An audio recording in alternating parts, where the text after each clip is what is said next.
जनक की जिंदगी का नया मोड़ था। हर जगह रोशनियों की जश्न था और पारिक हाउस में मेहमानों से भरा हुआ था। जनक आज एक नए फैसला लेने जा रही थी, एक ऐसा फैसला जो उसकी पूरी जिंदगी बदल सकता था। बिहान मंडप में उसे अपने साथ बैठने का इंतजार कर रहा था, लेकिन उसके दिल में एक अजीब सा डर था। क्या जनक ये शादी करेगी या कोई नया तूफान आने वाला है? तभी एक जोर का शोर मचता है और सीन शिफ्ट होता है आदित्य की धमाकेदार एंट्री की तरफ। दोस्तों, मंडप के दरवाजे जोर से खुल गए और अंदर से एक आवाज आई, झना। सभी ने पलटकर देखा। आदित्य वहां खड़ा था, आंखों में एक जुनून और बेचैनी लिए। विहान गुस्से से उठ खड़ा हुआ। आदित्य, ये क्या मजाक है? ये मेरी शादी है। आदित्य ने उसकी तरफ देखा, फिर जनक की तरफ बढ़ा। जनक, तुम इस शादी से खुश हो? बताओ मुझे, सच बोलो। जनक का चेहरा जर्द पड़ गया। उसके दिल में अनेक सवाल उठ रहे थे। वो मंडप के फूलों को देखती रही, लेकिन कोई जवाब नहीं मिला। विहान ने कदम बढ़ाते हुए कहा, तुम होते कौन हो बीच में बोलने वाले? आदित्य एक कदम आगे बढ़कर बोला, मैं वो हूँ जो जनक का सच्चा दोस्त है,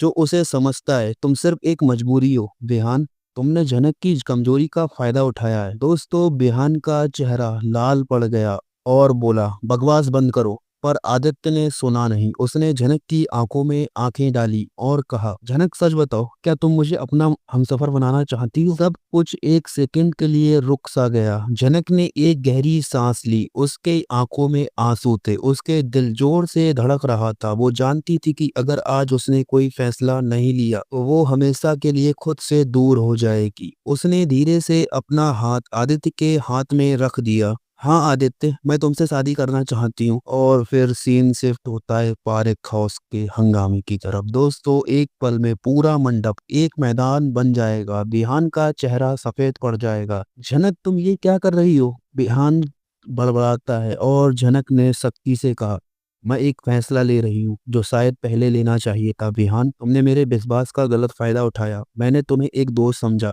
तुम्हारी हेल्प करने की पूरी कोशिश की, पर तुमने मेरी कमजोरी का लाभ उठाकर मुझे शादी के मजबूर कर दिया। विहान चीखा, पर तुम मुझे बीच रास्ते में छोड़कर जा नहीं सकती। ये शादी होने वाली थी। आदित्य बीच में आया, जनक कोई सामान नहीं है जो तुम्हारे फैसलों के मुताबिक चले। वो एक इंसान है और उसे हक है अपनी जिंदगी का फैसला लेने का। और तभी अनिरुद्ध वहां पहुंचता है। उसका चेहरा शांत था, पर उसकी आंखों में एक गहरा दुख छुपा था। उसने जनक को देखा जो आदित्य के साथ खड़ी थी।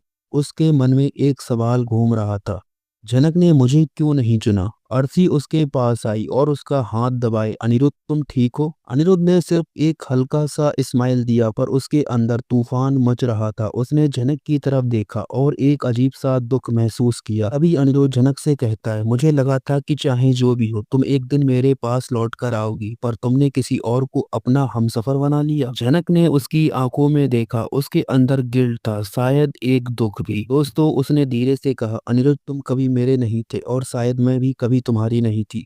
तुमने मुझे कभी समझा ही नहीं। अनिरुद्ध ने एक गहरी सांस ली और बस एक लाइन कही, शायद तुम सही कह रही हो, मेरा प्यार ही सच्चा नहीं है। कहीं ना कहीं मैं ही बेकार इंसान हूँ। दोस्तों, आपकी क्या राय है कि अनिरुद्ध बेकार इंसान है? और क्या कौन दोनों में से समझ कौन नहीं पा रहा है कि शादी करनी चाहिए? आपको क्या लगता है दोस्तों? कमेंट करके हमें जरूर बताएं। और तभी वो लोग वहां से चले गए, एक ऐसा इंसान की तरह जो हार चुका हो। जनक और आदित्य की शादी होती है। हाँ दोस्तों, मंदिर सज चुका था। जनक और आदित्य एक नए जीवन की शुरुआत कर रहे थे। जनक ने पीछे मुड़कर देखा, पर अनिरुद्ध वहां नहीं था। वो जा चुका था। उसने मन ही मन कहा, शायद ये सही था।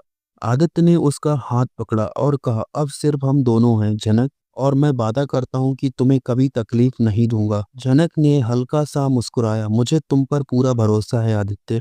और इसी के साथ जनक की कहानी एक नए मोड़ पर चली जाएगी। क्या होगा दोस्तों? क्या अनिरुद्ध इतनी आसानी से हार मानकर चला गया है, या फिर कोई और नया प्लान बना रहा है, या फिर जनक के मन एकदम से विचलित हो जाएगा? और क्या वो इस गिल्ट से कभी बाहर आएगी कि वो आदित्य के साथ शादी करने को तैयार है, पर अनिरुद्ध को बिल्कुल भी भाव नहीं दे रही है? आपकी क्या राय है दोस्तों? कमेंट करके हमें जरूर बताएं। तब तक के लिए धन्यवाद।